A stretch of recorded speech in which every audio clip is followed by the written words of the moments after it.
Madje Edi Ramës nuk ka çfarë i duhet integrimi, sepse ai sigurisht që ai ka kaluar standardet e Bashkimit Evropian, ai është në rangun e sheikëve, ndoshta edhe më lart.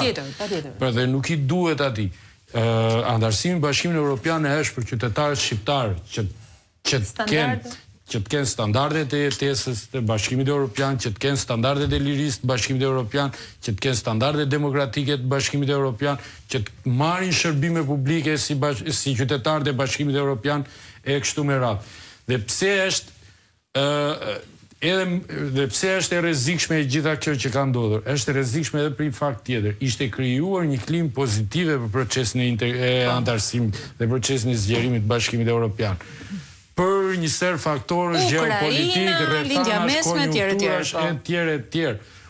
Mund të ndodhë që kjo klim pozitive mund të ndryshojë shumë shpejt. Dhe ne, historia na ka treguar që oreksi i Bashkimit Evropian për zgjerim ndryshon në mënyrë shpesh dhe nga një ekstrem mund shkoj në ekstremin tjetër.